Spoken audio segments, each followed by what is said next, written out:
नमस्कार. मधुराव सीझन 2 भाग 17 मध्ये आपल्या सगळ्यांचं मनपूर्वक स्वागत करते.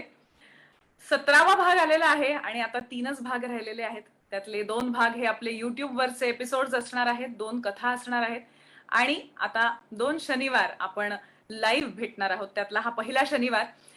उद्याच्या एपिसोड विषयी तुम्हाला माहिती देते की YouTube चॅनल आहे माझा मधुरा वेलणकर साटम. त्याच्यावर संध्याकाळी 6 वाजता प्रीमियर होणार आहे. कथेचं नाव आहे मास्तर आणि ही कथा लिहिली आहे हरीश कसपटे अंबेजोगाई इथून आणि ही वाचली आहे संकर्षण कराडे यांनी. त्याच भाषेचा लहजा असलेली अशी ही वेगळ्या धाटणीची कथा आहे. ती ऐकायला नक्की उद्या या. आणि आता आपण आजच्या भागाला सुरुवात करूया. माझ्या बरोबर रोहित आहेच, पण आज पहिला जो लेख आहे तो मी वाचणार आहे आणि जोगेश्वरीवरून आकांक्षा फडके यांनी लिहिलेला हा लेख आहे. खरं तो खूप आधी पाठवला होता त्यांनी आणि का माहित नाही पण माझ्या नजरेतनं तो सुटला होता. खूप जणांना असं वाटत होते असेल की आमचेही लेख किंवा आमच्याही कविता नजरेतनं सुटल्यात की काय. तर या निमित्ताने मी हे सांगते की आतापर्यंत मधुरव सीझन 1 आणि 2 मिळून जवळजवळ 100 जणांचं लिखाण आपण वाचलं आणि मला मेल्स आलेले आहेत 500. त्यामुळे मी 400 जणांचं वाचलेलं नाहीये. त्यामुळे तुम्हाला असं वाटेल की माझ्या नजरेतनं सुटलंय किंवा मी वाचलं नाहीये, तर असं नाहीये. पण इतक्या जणांचा समावेश नाही करून घेता आलेला. पण अर्थात काहीतरी कुठल्या तरी माध्यमातून किंवा मधुरवस सीझन 3 जर आपण केलाच तर त्या माध्यमातून नक्कीच हे लिखाण मी तुमच्या समोर घेऊन येईन. पण सध्या तरी असा विचार नाहीये. सध्या आपण आपला आजचा एपिसोड सुरू करूया आणि आपला आजचा पहिला लेख वाचूया. तो आकांक्षा फडके यांनी लिहिलेला हा लेख आहे आणि आता मी वाचते. माझ्याकडनं काही चुका झाल्या तर आकांक्षाताई आणि प्रेक्षक सगळ्यांनी मला माफ करा, कारण काही काही शब्द मलाही खूप नवीन आहेत. त्यामुळे प्रयत्न करते. पहाटेपासून ऐकू येतो आर्त आर्जवी कोकिळ स्वर. मी जसजसं वाचत जाईन तुम्हाला अंदाज येईल की हे नेमकं काय लिहिलंय आणि त्यांना नेमकं काय म्हणायचंय. पहाटेपासून ऐकू येतो आर्त आर्जवी कोकिळ स्वर, जरा उजाडता चिमुकल्या पर्पल रॅम्ड सनबर्ड्सचा नाजूक चिवचिवाट हमखास येतो कानावर. बघा अशी वेगवेगळी नावं आहेत. अनेक पक्ष्यांचा अभ्यास करून या लेखामध्ये अनेक पक्ष्यांची नावं आहेत जी खरंच मी काही पहिल्यांदाच वाचतेय, त्यामुळे चुकलं तर माफ करा. पहाटेपासून ऐकू येतो आर्त आर्जवी कोकिळ स्वर, जरा उजाडता चिमुकल्या पर्पल रॅम्ड सनबर्डचा नाजूक चिवचिवाट हमखास येतोच कानावर. केबलच्या तारेवर किंवा एखाद्या डिश अँटेनावर बसून काळा पांढरा मॅगपाय रॉबिन आळवतो मधुर धून आणि लाल बुडाचा आणि काळ्या तोंडतुऱ्याचा करडा बुलबुल जणू म्हणतो, माझ्याही गोड गळ्याचे गान जरा गुण. आपल्या तारस्वराने, निळ्या तपकिरी रंगकांतीने आणि लांब लचक चोचीने किंगफिशर खंड्या लक्ष घेतो वेधून. आणि साधारण माकडासारखा हुपहुप आवाज घुमवणारा भारद्वाज दर्शनही देतो अधूनमधून. चुकचुक आवाज करत मध्येच एखादी शिळमय लकेर गात शेपटीचा पंखा फुलवत नाचत राहतात नाचण. इवलेसे असले तरी डोमकावळ्यासारख्या मोठाड हिंस्त्र पक्षाला बिंदास देतात टशन. कावळे आणि कबुतरांना तर मुंबई दिलेलीच आहे आंदण. चिमण्यांची संख्या हळूहळू वाढतीये हे त्यातल्या त्यात बरं लक्षण. काळ्या डोक्याचा हळद्या पक्षी दिसतो कधीतरी अवचित आणि पोवळ्याच्या रंगाची केशरट लाल चोच आणि रूज लावल्यागत गाल असलेला रेड चिक्ड फिंच भले दोनदाच पण अगदी जवळून बघता आणि टिपता आला हे माझं पूर्वसंचित. असाच धूमकेतू सारखा एकदाच उगवला ससाणा प्रजातीतला शिकरा. त्याची तीक्ष्ण बागदार चोच आणि भेदक मोठे डोळे पुरेसे होते वाटण्यासाठी दरारा. ज्या त्या केबलच्या तारेवर स्वतःचीच मक्तेदारी असल्यागत काळे कोतवाल म्हणजे ड्रॉंगो, आय होप हे बरोबर आहे मी वाचलेलं, ड्रॉंगो तिथेच जातीनं बसून देतात पहारा. पोपट आणि उठावदार डोळ्यांच्या साळुंक्यांचा अधूनमधून सुरूच असतो काहीसा कर्कश गोंगाट. आणि प्रजननासाठी चिंचेच्या झाडावर घरोबा करून बसलेल्या बगळ्यांचा पिल्ले बाहेर येताच दुणावतो कलकलाट. गोंगाट आणि कलकलाट. पोपट आणि उठावदार डोळ्यांच्या साळुंक्यांचा अधूनमधून सुरूच असतो काहीसा कर्कश गोंगाट. आणि प्रजननासाठी चिंचेच्या झाडावर घरोबा करून बसलेल्या बगळ्यांचा पिल्ले बाहेर येताना दुणावतो कलकलाट. कर्कश आवाजात ओरडत अथकपणे घारी घेतात घिरट्या गोल गोल. क्वचित कुठे एखादी जरा विसावलीच तर टपलेले कावळे तिला हुसकावण्यासाठी लगेच करतात हल्ला बोल. डोमकावळ्यांपुढे मात्र ते शरणागती पत्करत सुरक्षित अंतरावर बसून अंग फुलवत जाहीर करतात जळफळाट. डोमकावळ्यांपुढे मात्र ते शरणागती पत्करत सुरक्षित अंतरावर बसून अंग फुलवीत जाहीर करतात जळफळाट. त्यांनी कष्टाने साठवलेल्या घबाडावर आयतोबा डोमकावळे डल्ला मारताना पाहून त्यांचा होतो चडफडाट. असे हे माझे सर्व पक्षीय विवेचन आवडले वा नावडले तरी अभिप्राय नक्की द्या. पण फार वाट बघायला मात्र लावू नका हा. असं आकांक्षा ताईंनी आपल्याला म्हटलेलं आहे आणि मी त्यांना वाट बघायला लावलेली आहे, मला माहिती आहे. पण खरंच म्हणजे मला असं वाटतं की इतके सगळे पक्षी खरंच आपल्या आजूबाजूला असतात आणि या लॉकडाऊन मध्ये अनेकांनी असे काही चित्र काढली की पक्षी आपल्या घरात डोकावतायत आणि आपण सगळे घरात अडकलोय. असे काही विनोदी चित्र सुद्धा सोशल मीडियाच्या द्वारे फिरत होती.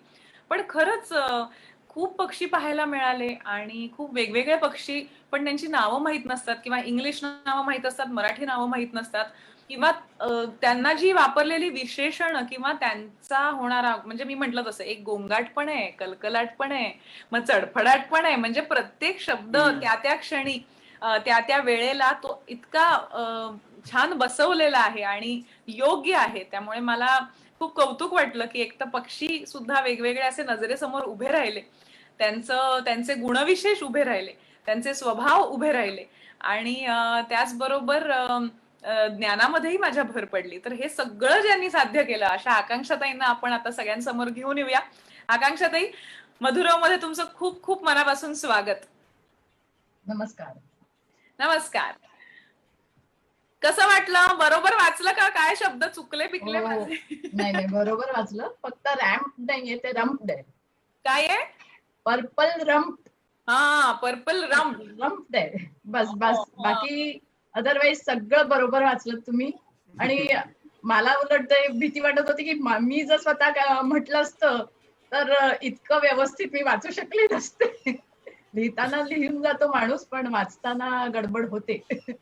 खरंय. म्हणून मला खूपच बरं वाटलंय ते जास्त. नाही, पण हा लेख होता ना, हा लेख म्हणावा की आता कविता म्हणावी असाही प्रश्न पडतो बघ ना, की हा आहे खरं तर लेख या स्वरूपात मोठा, पण त्याच्यामध्ये ते लिहिण्याची जी पद्धत होती ती इतकी काव्यात्मक होती की त्याची खूप मजा आली ते ऐकताना आणि इतक्या पक्ष्यांची नावं वाचताना. मला तुम्हाला हा प्रश्न विचारायचा आहे आकांक्षाताई की तुम्ही काय करता आणि मुळात कधीपासून लिहिता? ऍक्च्युली मी आहे गृहिणी आणि किती वर्षापासून लिहिते असं काही सांगता येणार नाही, पण एक 12-15 वर्ष तरी झाली. सुरुवातीला काय कोणाचं व्यक्तिविशेष असं मी अशा छोट्या लिहायला लागले, कविता म्हणजे ते काय थोडस. आणि मग नंतर हळूहळू मला इथे मी आधी राहत होते त्या घरात ना, इथे दुसरं हे घर आहे आमचं, हे 6व्या मजल्यावर घर आहे. आजूबाजूला भरपूर निसर्ग आहे. आमची जोगेश्वरी अतिशय हिरवी आहे आणि त्यामुळे भरपूर पक्षी, आता 6व्या मजल्यावर आल्यापासून भरपूर पक्षी पाहायला मिळतात.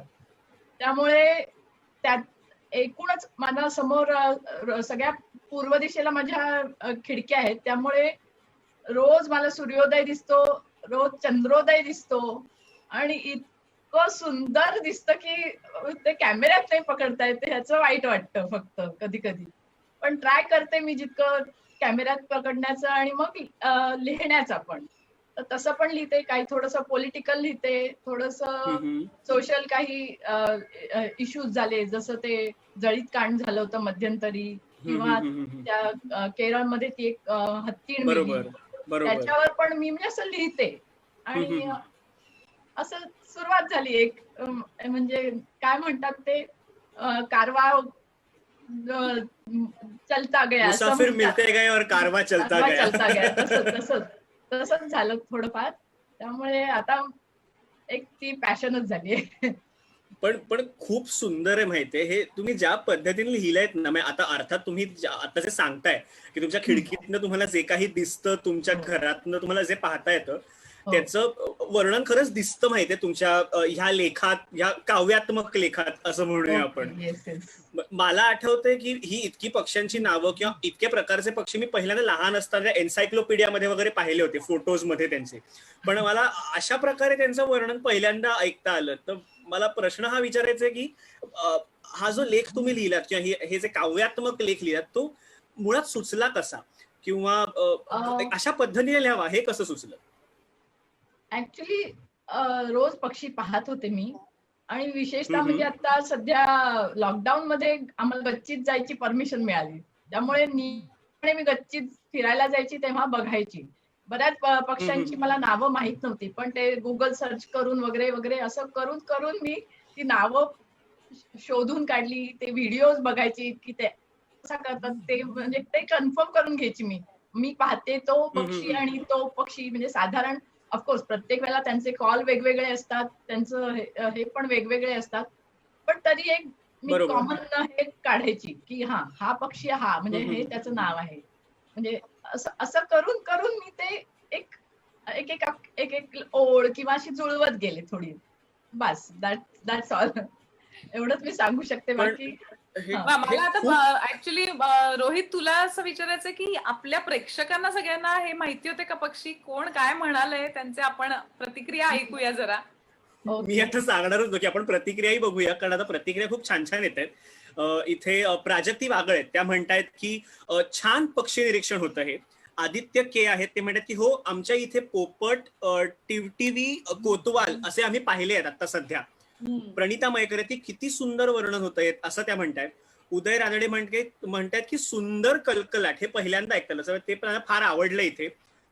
समीर काळे आहेत, ते म्हणतात की छान बर्ड पार्कचे फील आले, मस्त लिखाण होतं ताई. तर अशा या प्रतिक्रिया आलेल्या आहेत इथे.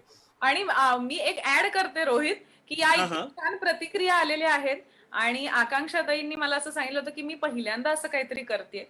तर आकांक्षाताई, मला हे तुम्हाला सांगायला आवडेल की मधुरवच्या निमित्ताने खूप जण पहिल्यांदा लिहायला लागले, पहिल्यांदा सोशल मीडियावर समोर आले. अगदी 80-90 वर्षाची मंडळी सुद्धा, आणि अगदी 12 वर्षाच्या मुलीचीही आपण कविता वाचली. त्यामुळे तुम्हाला प्रश्न विचारताना मला असं विचारायचंय की या प्रतिक्रिया आणि हा तुमचा आधी घाबरलेला पण आता इतकं छान व्यक्त झालेला हा मधुरवचा अनुभव तुम्हाला कसा वाटला? सर्वप्रथम तुमचे आणि सर्व श्रोत्यांचे मी धन्यवाद करू इच्छिते. आणि दुसरं म्हणजे म्हणजे पहिल्यांदा लाईव्ह वगैरे येण्याचा हा माझा पहिला अनुभव आहे. तर मला अतिशय छान वाटत आहे. आणि बस काय सुचत नाहीये एवढंच. नाही, पण तुम्ही आलात मधुरव मध्ये आणि आम्हाला हे वाचता आलं. आणि मी म्हंटल तसं की कुठलंही वाचन करताना त्याच्यामध्ये शब्दांची ओळख होते, नवनवीन शब्दांची ओळख होते, त्याच्यामध्ये लिहिलेल्या आशयामधनं शिकायला मिळतं आणि आमच्या ज्ञानात भर पडत असते. त्यामुळे हे सगळं हा सगळा जो अनुभव आहे तो तुमच्यासाठी जितका नवीन असतो तितकाच आमच्यासाठीही बरंच काही देणारा असतो. पण तुम्ही आलात मधुरव मध्ये आणि आम्हाला हे वाचता आलं, त्याबद्दल खूप मनापासून धन्यवाद. तुमचे पण धन्यवाद. आणि आता आपल्या पुढच्या लेखकाकडे वळूया. मी खरं तर आधी या लेखकाविषयी थोडंसं बोलणार होते, पण मला असं वाटतं की आधी मी त्याने जे लिहिलंय ते वाचते आणि मग त्याच्याविषयी आपण जास्त जाणून घेऊया. कारण हा जो मुलगा आहे तो एक गोष्ट करत नाही, त्याला जमत नाही एकच गोष्ट करणं. माझा खूप चांगला मित्र आहे तो. अर्थात मी हे नेहमी सांगते की अनेक मित्रमैत्रिणी, नातेवाईक, शिक्षक, ओळखीचे, काका, मावशी, आत्या अशा बऱ्याच जणांचं लिखाण माझ्याकडे आलं. अर्थात आपण हे सगळं ज्या निवड प्रक्रियेतनं हे जातं त्या निवड प्रक्रियेमधनच यांची निवड होते. पण हा विषय एकतर आपण मधुरावमध्ये घेतलेला नाही आणि हा जो मुलगा आहे त्याला एका जागी एक काम करायला बसता येत नाही. तो अनेकाविध अनुभव घेणारा आणि देणारा असा मुलगा आहे. तर रोहन गायतोंडे परळवरून ह्याने हे लिहिलेलं आहे आणि आता मी वाचते. पुन्हा एकदा म्हणजे आता आपण म्हणालो ना रोहित की आकांक्षाताईंची कविता होती का लेख होता, तर त्याला यमक जुळवलेली होती त्यामुळे कविताही म्हणता येईल, पण त्याच्यामध्ये लेखाचं सुद्धा स्वरूप होतं. तसंच ही सुद्धा थोडंसं वेगळा अनुभव किंवा मी असं म्हणेन की कविता आणि लेखाच्या मधलं हे असं काहीतरी आहे, पण फार सुंदर आहे. तर वाचते आता. एक झिंग असं नाव आहे आणि कसली झिंग तर ऐकूया. चेहऱ्यावर रंग लागतो, कॉस्ट्युम चढवून तो तयार होतो. रंगमंचावर नेपथ्य आणि लाईट्स केव्हाच लागलेले असतात. चेहऱ्यावर रंग लागतो, कॉस्ट्युम चढवून तो तयार होतो. रंगमंचावर नेपथ्य आणि लाईट्स केव्हाच लागलेले असतात. पहिली घंटा. सगळीकडे धावपळ सुरू होते. पहिली घंटा झाल्या झाल्या सगळीकडे धावपळ सुरू होते. त्या सर्व गर्दी आणि धावपळीत तो कुठेतरी एकटा आपल्याच विश्वात हरवलेला. मनात धाकधूक. दीर्घ श्वास घेत तो शांत राहायचा प्रयत्न करतो. त्या सर्व गर्दी धावपळीत तो कुठेतरी एकटा आपल्याच विश्वात हरवलेला. मनात धाकधूक. दीर्घ श्वास घेत तो शांत राहायचा प्रयत्न करतो. महिना 2 महिने झालेली तालीम त्याच्या डोळ्यासमोर येते. दुसरी घंटा. सगळे शुभेच्छा देत निघून जातात. दुसरी घंटा झाल्यावर सगळे शुभेच्छा देत निघून जातात. रंगमंच रिकामा होतो. मनात आत धाकधूक नसून आता धडधड सुरू झालेली असते.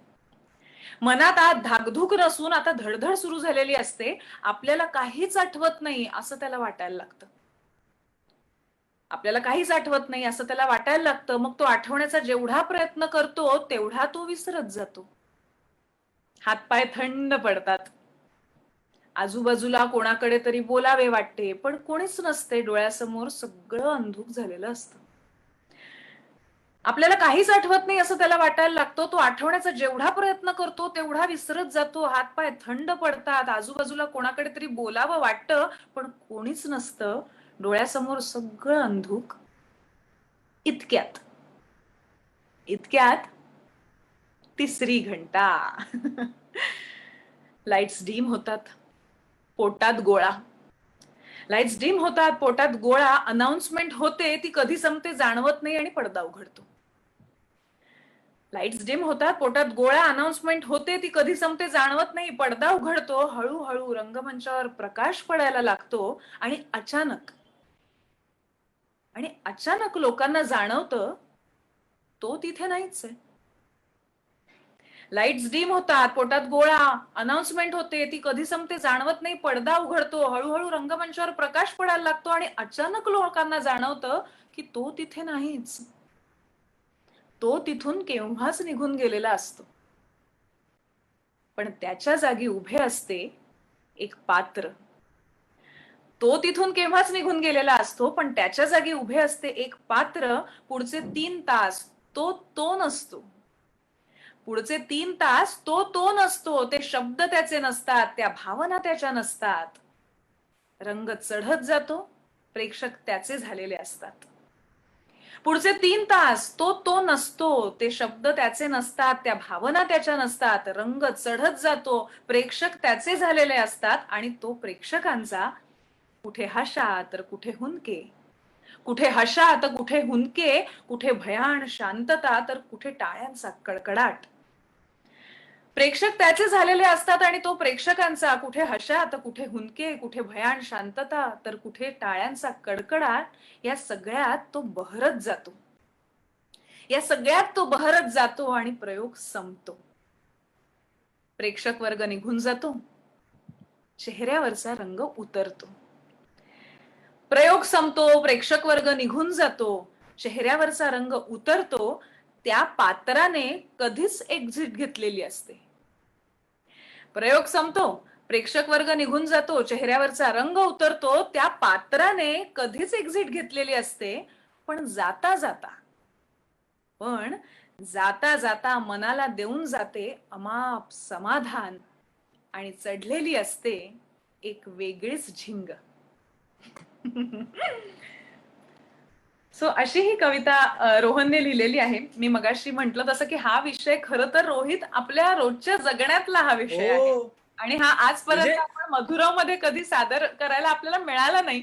त्यामुळे ही कविता हे लिखाण ऐकल्यानंतर मला असं सगळा प्रयोग आणि सगळं ते थिएटरमध्ये गेल्यापासनं, आपल्या मेकअप सुरू झाल्यापासनं प्रयोग संपून सगळे भेटून जाईपर्यंत हा सगळा प्रवास आठवला. अगदी आम्ही गुमनाम हे कोई या नाटकात आम्ही दोघं काम करायचो आणि अतिशय सस्पेन्स थ्रिलर आणि सायकोलॉजिकल ड्रामा होता. त्यामुळे सगळे भेटून गेले ना की मी नेहमी असं म्हणायचे की एक तर मला खूप भूक लागते किंवा आता गाडीत गाणी लावून मला कोणी माझ्याशी बोलू नका, मला शांतता हवी. किंवा आम्ही 5 जण जेव्हा एकत्र गाडीने जायचो तेव्हा मी अक्षरशः लहान कॉलेजमधल्या मुलीसारखी वात्रटपणा, धांगडधिंगा करायचे. कारण मला ते सगळं जे साचलेलं असायचं, रडून झालेलं असायचं, थकलेलं, मानसिक रित्या थकलेलो असायचो आम्ही, तर त्याच्यातनं बाहेर पडायला काहीतरी आम्हाला हे करावं लागायचं. तर हे सगळं खरंच आम्ही रोज जगतो रोहन. आणि मी म्हंटल तसं की रोहनने हे लिहिलं कारण रोहन एक गोष्ट करत नाही, तो गाणंही म्हणतो, तो नाचतोही, तो अर्थात नोकरी आणि त्याचं काम करतोच, पण तो स्पोर्ट्स मध्ये पण असतो, तो नाटकातही काम करतो. आणि त्यामुळे मला असं वाटतं की ही सगळी जी धाकधूक पासून, धडधड पासून समाधानापर्यंतची जी जर्नी आहे, जो प्रवास आहे, तो त्याने अनेकदा अनुभवलेला आहे. आणि त्यामुळे आपण आता रोहनला घेऊन येऊया सगळ्यांसमोर. रोहन, मधुराव मध्ये तुझं खूप खूप स्वागत. थँक्यू मधुरा, खूप छान वाटलं. थँक्यू आणि खूप छान लिहिलंस. तर आता रोहित, प्रश्न उत्तर सुरू कर. तुझ्या मनात पण खूप प्रश्न असणार आहेत मला माहितीये. तर आता रोहनला प्रश्न विचारायला सुरुवात कर. खूप प्रश्न आहेत. माझा मुळात ऍक्च्युअली ना पहिला प्रश्न हा आहे की हे इतकं चपखल कसं सुचलं. म्हणजे तिची ती धाकधूक असते, त्या 3 घंटा एक्झॅक्टली डिवाइड करून त्याच्यामध्ये जे काही खरोखर घडत असतं ते इतकं ऍप्टली आणि इतकं कमाल पद्धतीने लिहिलं गेलंय ना. मला फार आवडलंय रोहन दादा. सो माइंड ब्लोईंग होतं. सो ही माझी पहिली प्रतिक्रिया आहे खरं तर, की हे खूप माइंड ब्लोईंग होतं. मला प्रचंड आवडलं हे. सो आधी मी हा प्रश्न विचारतो आधी की हे कसं सुचलं आणि हे कसं काय तू लिहायचा विचार केलास? थँक्यू. मला खूप चांगलं वाटतंय एवढं तुम्हाला दोघांना, कारण तुम्ही दोघंही प्रोफेशनल स्टेजवर काम करणारे आहात. तुम्हाला दोघांना मी गुमनामेमध्ये बघितलंय, त्यामुळे तुमच्याकडनं ही फर्स्ट रिॲक्शन बघताना मलाही खूपच छान वाटतंय. ऍक्च्युली काही 1-2 महिन्याआधी आय थिंक आपलं रंगमंच दिवस जेव्हा होता त्या दिवशी असं मी बसलो होतो आणि असं विचार करत होतो की नाटकं, जस्ट मराठी नाटकं, मी काही जसं मधुरा म्हणाली, गणपतीमध्ये आमच्या इकडे दरवर्षी एखादं नाटक, कधी एकांकिका, कधी 2 अंकी नाटक आम्ही करत आलेलो आहोत, किंवा कॉर्पोरेटमध्ये सुद्धा स्किट बीट आम्ही करत असतो. आणि जनरली मी त्याच्यामध्ये 1 किंवा 2 ऍस्पेक्ट मध्ये इन्व्हॉल्ड असतो. म्हणजे ऍक्टिंग असते, त्याच्यामध्ये कधी रायटिंग असतं किंवा अजून काय असतं. पण हा जो प्रोसेस आहे, जो स्टार्ट पासून जो भीती वाढवत जाण्याचा आहे आणि नंतर at a certain moment blank असतो माणूस, तो मी स्वतः अनेक वेळा अनुभवलाय. पण इम्पॉर्टंटली ऍक्च्युली 10-15 वर्ष आधीपर्यंत मी स्टेजवर चढायचोही नाही. नंतर हळूहळू 5 मिनिटं 10 मिनिटं चढायला लागलो. पण मी फर्स्ट टाइम एकदा एका बाईचा रोल केला होता. म्हणजे मी साडी, मी पूर्ण नऊवारी साडी नेसलेली होती आणि पूर्ण मेकअप. तर त्या प्रोसेसला ऍक्च्युली नाटकाच्या 3 तासाची सुरुवात झाली मी ते सगळं करेपर्यंत. आणि तेव्हा मी एकदम कॅज्युअल होतो, पण जसं मी ऍक्च्युली ते सगळं ड्रेसअप करून स्टेजच्या जवळ आलो आणि तेव्हा एक लोक मला कोण रिॲक्शन करत होतं, अरे कसा दिसतोय, आणि कोण विचारत अरे कसं आहे माईक कुठे, त्या ह्याच्यामध्ये मी एवढा काय म्हणतो डोकं भणभणून गेलो होतो. मला काही सुचत नव्हतं त्यात. मला माझे डायलॉग आठवत आहेत की नाही, काय बोलायचंय, कुठे काय आपण लास्ट मिनिट काय ऍडजस्टमेंट असतात, सगळं मला ऍक्च्युली मी ब्लँक झालो होतो. आणि काळोख झाला, म्हणजे 3री घंटा झाली, काळोख झाला, एक तर आणि लेट झालं होतं, त्याची मी ह्याच्यामध्ये होतो. आणि मेन म्हणजे सगळी अनाउन्समेंट जी करायची ती अनाउन्समेंट करायला विसरलो मी करणार होतो. ऐक. या सगळ्या गोंधळामध्ये. आणि मी म्हटलं हा पडदा उघडा, त्यांनी पडदा उघडला, त्यांनी चालू केला आणि तिसऱ्या डायलॉगला माझी एंट्री होती. तिथपर्यंत मी थंड होतो, मला आजूबाजूला सुचत पण नव्हतं काय. आणि मी त्या आतमध्ये गेलो आणि फर्स्ट माझा लुक बघून एकदम लाफ्टर जोरात एकदम आला आणि एकदम टाळ्या, एक दीड मिनिटं नुसतं फक्त तेवढं चालू होतं. फर्स्ट टाइम असं काही बघत होते.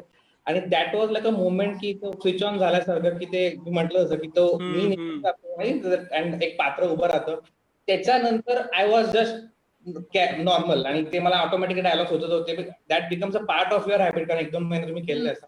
पण समाव ते माझ्या डोक्यात होतं आणि तिथे तो लिहिताना मे बी समाव ते माझं मी लिहित गेलो. खूप छान. आणि मी म्हटलं तसं की मी रोहनला स्टेजवर पाहिलेलं आहे आणि स्टेजवर आपण म्हणतो तसं की प्रोफेशनल थिएटर असेल किंवा कुठलंही, पण अर्थात प्रत्येक गोष्ट म्हणजे प्रत्येक प्रयोग हा प्रयोग असतो आणि आपण प्रत्येक प्रयोगातनं शिकत असतो. मग तो तुम्ही शिवाजी मंदिरला करा नाही तर गणपतीच्या आपल्या स्टेजवर करा. पण म्हणजे मी तर उलट म्हणेन की शिवाजी मंदिर या प्रोफेशनलला तुम्ही फार चुकायचे चान्सेस नसतात, कारण सगळे प्रोफेशनल असतात. पण गणपतीच्या स्टेजवर मात्र कधी काहीही होऊ शकतं आणि त्या सगळ्यातनं प्रसंगावधानपणा ठेवून आपल्याला बाहेर पडावं लागतं. पण खूप म्हणजे ही कविता अक्षरशः आमच्यासारख्या प्रोफेशनली काम करणाऱ्या सुद्धा प्रत्येक कलाकाराच्या मनातली गोष्ट आहे. आणि पण तू हे सोडून म्हणजे तू काम करतोस, नाचतोस, गातोस, हे सगळं आम्हाला माहिती आता झालेलं आहे. पण तू मुळात काय करतोस आणि काय काय लिहितोस याविषयी सुद्धा सांग.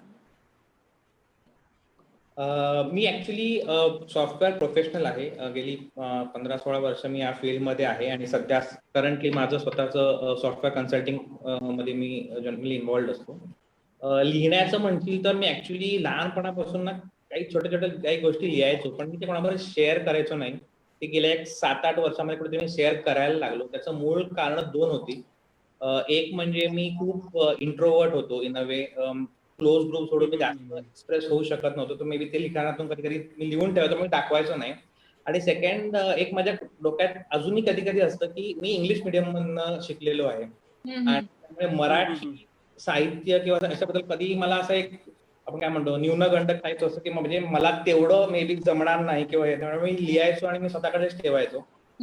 एकदा मी एका माझ्या मित्राकडे बोलताना, मी पुण्याचा तो माझा मित्र, त्याच्याकडे बोलताना मी असं 1-2 गोष्टी शेअर केल्या. तर बोलला अरे खूप छान आहे, तू का एक ब्लॉग तयार कर आणि टाक, लोकांना आवडले तर आवडले, नाही तर कोण काय बोलणार नाही, आवडले तर प्रतिक्रिया येते. तर हळूहळू तसं मी काही लिहायला लागलो. त्यामुळे असं काही स्पेसिफिक असं मी काही लिहित नव्हतो. मी जसं काही वाटलं तसं परवा त्या दिवशी म्हटलं तसं थिएटर डेच्या निमित्ताने हे लिहून झालं. बसलो होतो तर काही करंट टॉपिकवर काही असेल तर कधी कधी डोक्यात आलं की तसं. पण जनरली असं मी बसून मला जर कोणी सांगितलं की काहीतरी लिहून दाखवतो, मला तसं ऍक्च्युली जमत नाही.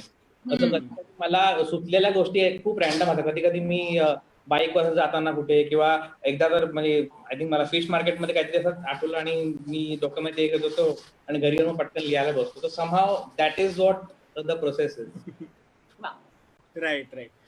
इथे ऍक्च्युली ना आम्हाला दोघांना तर अर्थात ही कविता आवडलीये, खूप जास्त आवडलीये. पण इथे अनेक जे आपले प्रेक्षक आहेत त्यांनाही ही कविता खूप आवडली आहे. आता त्यांच्या काय प्रतिक्रिया आहेत ह्या मी तुला आता सांगतो. इथे शुभदा अघोर आहेत, त्या म्हणतायत की अगदी डोळ्यासमोर येतं असं वर्णन होतं आणि उत्तम अभिवाचन सुद्धा झालं. इथे संदेश सुधीर भट आहेत, ते म्हणतायत की मधुरा मस्त, आणि त्यांनी असं एक हृदय पाठवलंय. वा वा. मदन जोशी आहेत, ते म्हणतात खूप छान सूक्ष्म अनुभव इथे खूप सुंदर लिहिलाय. आदित्य के आहे, ते म्हणतात वाह झिंग, कविता झिंगाट होती, अशी त्यांची प्रतिक्रिया इथे आहे.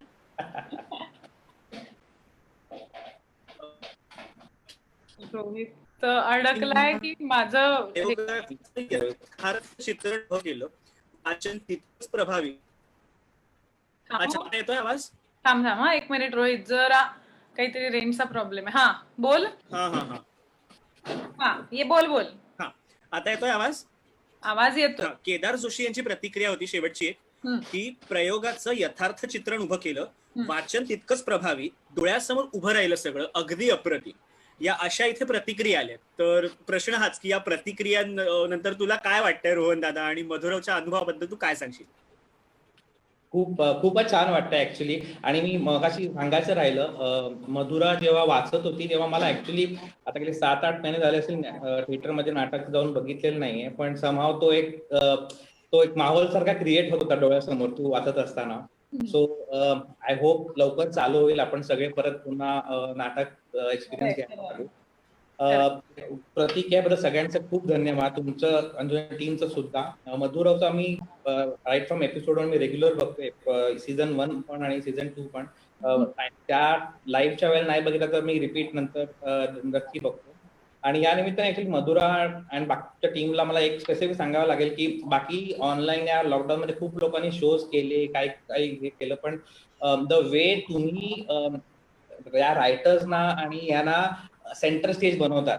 So being a professional actor, so well non, खुद स्वतः रायटर आहेस तू रोहित सुद्धा ऍक्टर आहे, एवढं असून सुद्धा you make the writer the person at the centre आणि everything revolves around it. So त्यासाठी खूप धन्यवाद. जसं मी म्हटलं, मी स्वतः हे करायला जेव्हा लागलो, लिहायला लागलो, तेव्हा मला एक प्लॅटफॉर्म नव्हता, पण म्हणाले की खूप लोक यावेळेला फर्स्ट टाइम लिहायला लागलेले आहेत. So I think that is something much creditable. आणि आय एम शुअर अशी खूप लोक अजून पुढे येतील.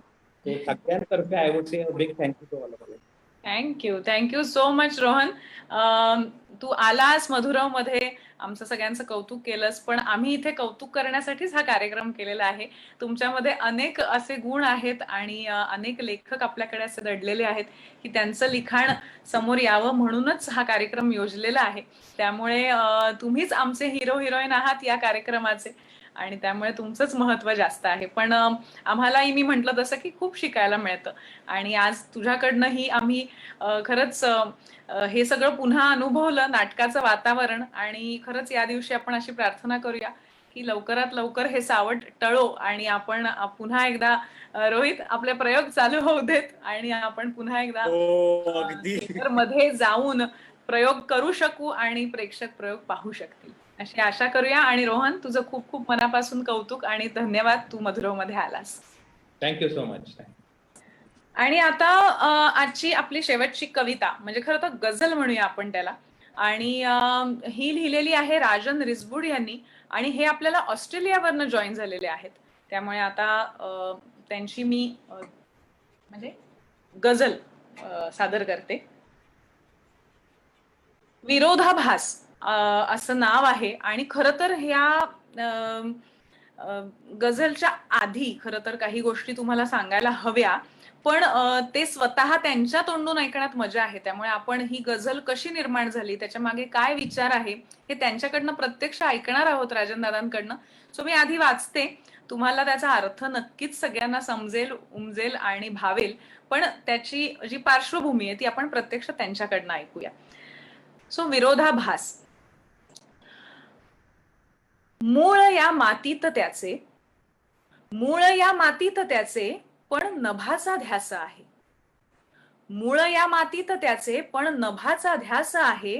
खोल रुजणे झेप घेणे, खोल रुजणे झेप घेणे, ना विरोधाभास आहे. मूळ या मातीत त्याचे, पण नभाचा ध्यास आहे. खोल रुजणे झेप घेणे, ना विरोधाभास आहे. गहन त्याचे प्रश्न इतके, गहन त्याचे प्रश्न इतके, शोध सोप्या उत्तरांचा. गहन त्याचे प्रश्न इतके, शोध सोप्या उत्तरांचा. एक उत्तर जे निरंतर, एक उत्तर जे निरंतर, फक्त त्याचा श्वास आहे. गहन त्याचे प्रश्न इतके, शोध सोप्या उत्तरांचा. एक उत्तर जे निरंतर, फक्त त्याचा श्वास आहे. वितभर खोलीत त्याचा नेटका संसार होता, वितभर खोलीत त्याचा नेटका संसार होता. त्यावरी इमले चढवले, त्यावरी इमले चढविले, पण तरी हव्यास आहे. वितभर खोलीत त्याचा नेटका संसार होता, त्यावरी इमले चढविले, पण तरी हव्यास आहे. आवडे एकांत त्याला, आवडे एकांत त्याला, पिंजण्या काळीज त्याचे. आवडे एकांत त्याला, पिंजण्या काळीज त्याचे. ढकलणे गर्दीत त्याला, ज्याला एकांत आवडतोय, आवडे एकांत त्याला, पिंजण्या काळीज त्याचे. ढकलणे गर्दीत त्याला, व्यर्थ अट्टहास आहे, व्यर्थ अट्टहास आहे. चीज ना त्या श्रमाचे, चीज ना त्याच्या श्रमांचे, चीज ना त्याच्या श्रमांचे जाणीतो दुनियेस इथल्या, चीज ना त्याच्या श्रमाचे जाणीतो दुनियेस इथल्या. आरसा देतो दिलासा, आरसा देतो दिलासा, वाह तुझी शाब्बास आहे. केवढी सत्ता मनाची, केवढी सत्ता मनाची दूरवर संचार त्याचा, केवढी सत्ता मनाची दूरवर संचार त्याचा. त्यास वाटे राज्य त्याचे, त्यास वाटे राज्य त्याचे, जो खरा वनवास आहे.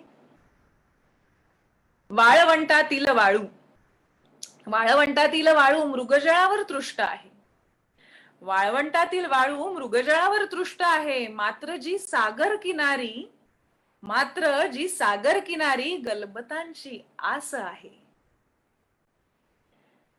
दैवतोची दैत्यतोची, देवतोची दैत्यतोची मंथने करतो मनाची, देवतोची दैत्यतोची मंथने करतो मनाची. रोज तो पचवे हलाहल, अमृताची आस आहे.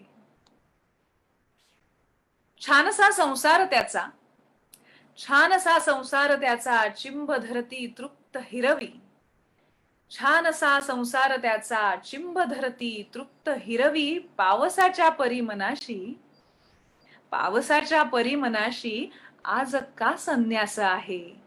खोल रुजणे झेप घेणे ना विरोधाभास आहे. मूळ या मातीत त्याचे पण नभाचा ध्यास आहे. काय रोहित, प्रत्येक शेर, प्रत्येक ह्याला तू असं एक रिॲक्ट होत होतास, मला दिसत होतास आणि मजा येत होती खरंच वाचायला. आणि किती छान लिहिलंय. पण मी म्हंटल तसं की मी थांबवणार होतो माहिती, मध्ये थांबवून परत एकदा असं म्हणणार होतो, पण नको नको, तो फ्लो तोडायला नको. ती गझल खूप अप्रतिम एका फ्लो मध्ये. मला ऍक्च्युली प्रत्येक शेरानंतर असं काहीतरी म्हणावं असं वाटत होतं, पण म्हटलं नको नको, त्याची हे नको जायला. पण खरंच प्रत्येक शेर असा आहे की ज्याच्यातून आपल्याला शिकायला मिळेल. आणि मी म्हंटल तसं की ह्याच्याविषयी मी फार बोलण्यापेक्षा ह्याची पार्श्वभूमी काय आहे आणि ही कुठून सुचली आणि काय विचार होता हे आपण राजन दादांकडनं ऐकूया. राजन दादा, तुमचं खूप खूप मनापासून मधुरव मध्ये स्वागत करते. धन्यवाद.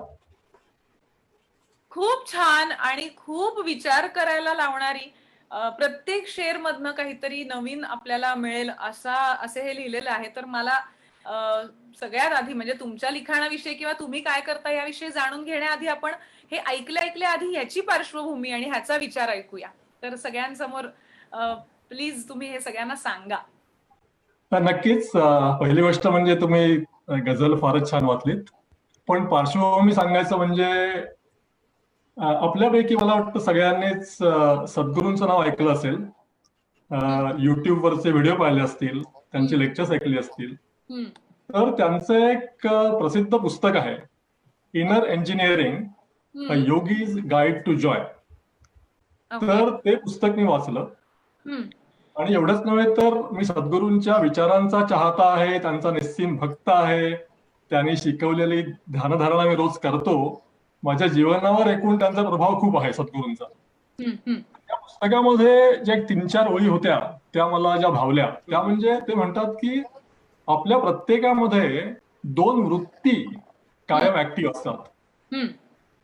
एक असते म्हणजे ज्या वर्गकरणी वाटतील विसंगत किंवा विरोधाभासात्मक, पण एक असते स्वतःला जपायची आणि दुसरी असते आपल्या भोवती सुरक्षात्मक भिंती उभारायची. म्हणजे एक असते ती प्रोटेक्शन करते, दुसरी असते ती स्वतःच्या सीमा मर्यादा सतत ओलांडत राहायची, उत्कर्ष करायची.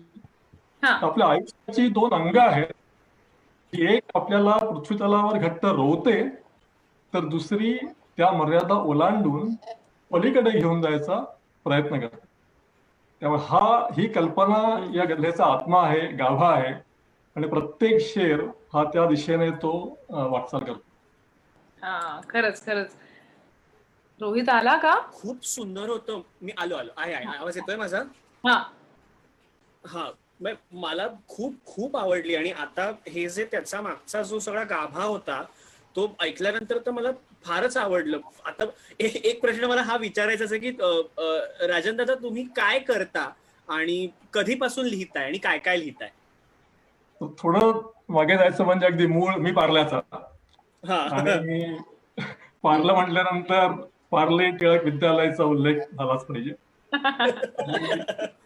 येस तुला सांगायला नको. आणि शाळेचं नाव घेतलं की त्यावेळेचे प्राचार्य काही नीरसहस्रबुद्धे यांचा संदर्भ घेतल्याशिवाय पुढे जाऊ शकत नाही आपण.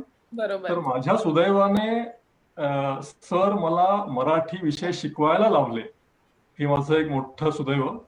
आणि त्यामुळे त्यांचा एक मोठा प्रभाव झाला माझ्या मराठीच्या एकूण वाटचालीवरती. आणि तो एक पाया भक्कम झाला असं म्हणता येईल. बरोबर. आणि त्याचबरोबर टिळक मंदिरातलं वाचनालय, घरातलं वातावरण, मराठीची आवड, हे सगळं एकत्र येत गेलं. आणि मला वाटतं जी पाळंमुळं जी आहेत कविते लिहायची किंवा काही लिहायची, ती मला वाटतं त्या वातावरणाने आणि त्या ऐकून या सगळ्यांनी रुजली असावी असं माझा कयास आहे. पण coming back to the question की मी हल्ली काय करतो, गेली 30-32 वर्ष मी भारताबाहेर आहे. आणि म्हणजे इंग्लंडला होतो, अमेरिकेला होतो, आय वर्क इन कम्प्युटर्स, त्याच्यामुळे बाहेर संधी मिळत गेली.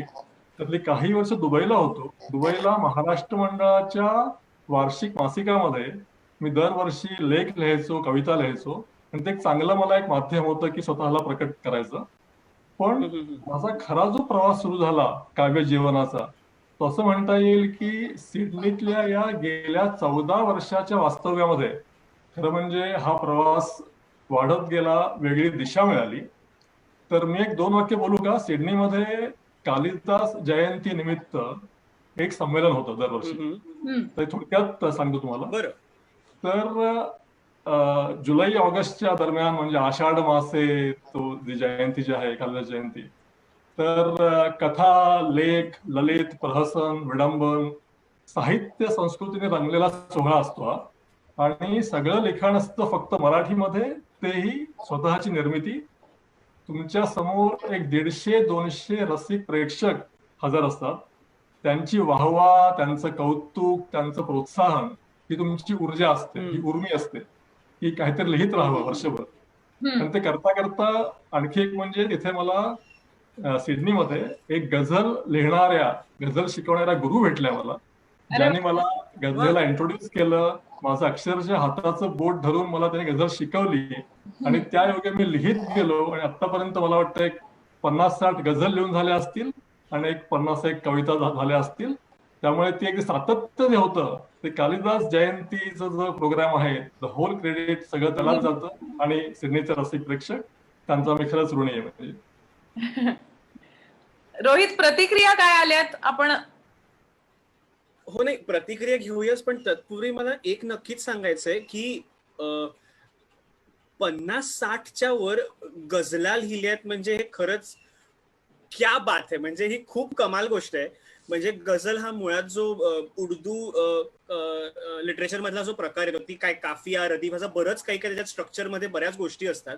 पण 50-60 प्रकारच्या गझला लिहिणं इज खरंच म्हणजे हॅट्स ऑफ आहे. आणि त्यात साधारण 30 ते 35 वर्ष तुम्ही भारताबाहेर राहताय, म्हणजे ऑस्ट्रेलियात राहताय. आणि तिकडे असून सुद्धा तुम्ही मराठी भाषा इतकी चांगली जपली आहे, त्याबद्दल सुद्धा तुमचं खूप खूप खूप कौतुक आहे. मी खूप लहान आहे, पण हे मला खरंच इथे सांगावं असं वाटतं. आणि आता आपण प्रतिक्रियांकडे येऊया. मी खूप जास्त वेळ नाही घालवत. धन्यवाद, थँक्यू व्हेरी मच. आणि प्रतिक्रिया अशा आल्यात की हेमांगी अकोलकर आहेत, त्या म्हणतात की वा राजन, खूपच सुंदर कविता, खूपच सुंदर गझल होती.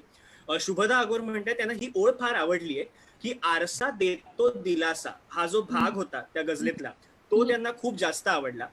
बीना बाचल म्हणतात की खूप सुंदर लिहिलेत तुम्ही हे. प्राजक्ती वागळ म्हणतात एक्सलंट गझल आणि very realistic life experience type ghazal होती. विपिन गोखले आहेत, ते म्हणतात की एक्सलंट राजन, आणि त्यांनी अशा टाळ्या वाजवण्याचा जो स्माइली असतो तोही तुम्हाला पाठवलाय. तर अशा ह्या प्रतिक्रिया इथे आलेल्या आहेत. तर ह्या प्रतिक्रिया ऐकून तुम्ही याच्याबद्दल काय सांगाल आणि मधुरावच्या तुमच्या अनुभवाबद्दल काय सांगाल?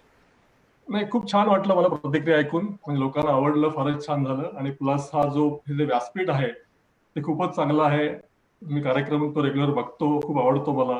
नवीन लोकांना संधी देणं, प्रोत्साहन देणं आणि त्यांना एक स्वतःचा फोकस, ऍज रोहन सेड, की तो फोकस आमच्यावर असतो आणि दॅट इज खूपच चांगली गोष्ट आहे. आणि गझल जी वाचली मधुराताईने, फारच सुरेख वाचली, प्रत्येक शेर रिपीट केला, समजावून सांगितला. गझलेचं एक वैशिष्ट्य असतं की तो एक सहज संवाद साधला गेला पाहिजे, असं बोलतोय अगदी, असं अगदी. वाटलं पाहिजे. आणि त्यांच्या त्या वाचनातून ते प्रतीत झालं की ते असं काव्य नाहीये, ते एक संवाद आहे आणि तो पोचतो लोकांपर्यंत. फारच छान. म्हणजे असं म्हणजे याच्याहून छान मला वाटत नाही दुसरं कोणी वाचू शकलं असतं. तर फारच सुरेख. कार्यक्रमही फार सुंदर होतो. Really fantastic program. आणि आय कॅन ओनली से की धन्यवाद मला इथे संधी दिल्याबद्दल. आणि खरंच मी आभारी आहे. थँक्यू राजन दादा. तुम्ही आलात ऑस्ट्रेलियावरनं. वेळेची सगळी काय सगळ्या म्हणजे भारताबाहेरच्या मंडळींचा थोडासा प्रॉब्लेम होतो, पण तरी सुद्धा अगदी छान साथ दिलीत आणि इतकं छान आम्हाला वाचायला मिळालं तुमच्यामुळे. त्याबद्दल मनापासून धन्यवाद.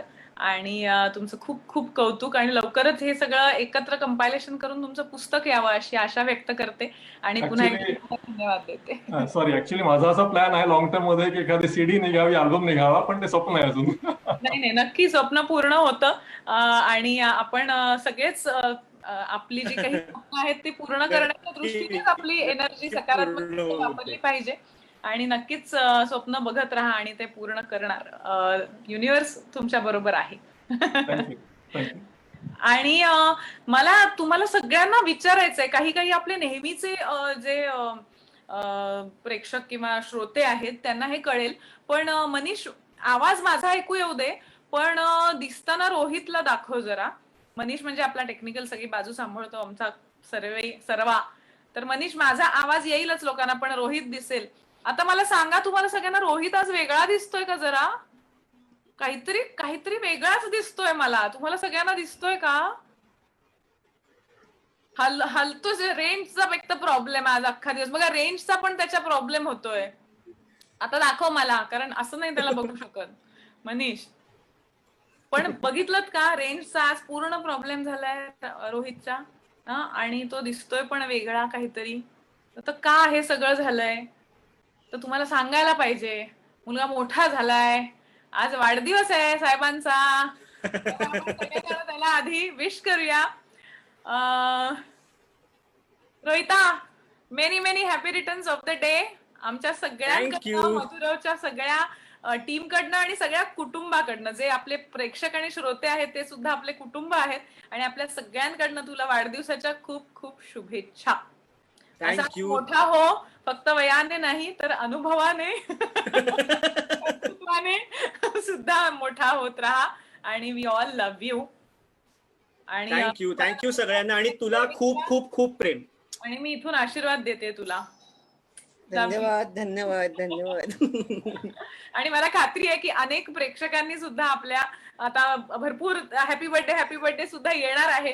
सो त्या सगळ्यांना सुद्धा रोहित कडनं आणि आमच्याकडनं धन्यवाद. आणि जाता जाता आपली युट्यूबचा उद्या आपल्या चॅनलवरचा एपिसोडची आठवण तर करून द्यायला पाहिजे. सो मधुरा वेलणकर साटम या युट्यूब चॅनलला लाईक करा, शेअर करा, सबस्क्राईब करा. आणि उद्याचा जो आपला एपिसोड आहे, हरीश कसपटे याची मास्तर नावाची कथा आणि सादर केली आहे संकर्षण कराडे याने. त्यामुळे पाहायला विसरू नका. आतापर्यंत मधुरामध्ये या भाषेतली कथा झालेली नाही, तर ती नक्कीच त्याचा गोडवा आणि त्याचा आस्वाद घ्यायला उद्या 6 वाजता नक्की या. आणि पुढच्या शनिवारी आपला मधुराव लाईव्हचा शेवटचा एपिसोड आहे, त्यामुळे सगळ्यांनी या. खूप छान सरप्राईज आहे तुम्हाला. आणि ते सरप्राईज काय आहे ते ऑब्व्हियसली तुम्ही आल्यानंतर शनिवारीच कळेल. नक्की या पुढच्या शनिवारी. मधुराव सीझन 2चा लाईव्हचा शेवटचा एपिसोड असेल आणि रविवारी कथेचा शेवटचा एपिसोड असेल. आणि मग मधुराव सीझन 2 आपण त्याची सांगता आपण तिथे करणार आहोत. त्यामुळे आपल्या युट्यूब चॅनलच्या एपिसोडमध्ये आपल्याला गप्पा मारता येत नाहीत, पण पुढच्या शनिवारी फेसबुकवर शेवटच्या आपल्या लाईव्ह शो मध्ये नक्की गप्पा मारूया. आणि सरप्राईज काय आहे ते बघायला नक्की या. आणि तोपर्यंत लिहित राहा, वाचत राहा आणि व्यक्त होत राहा. धन्यवाद.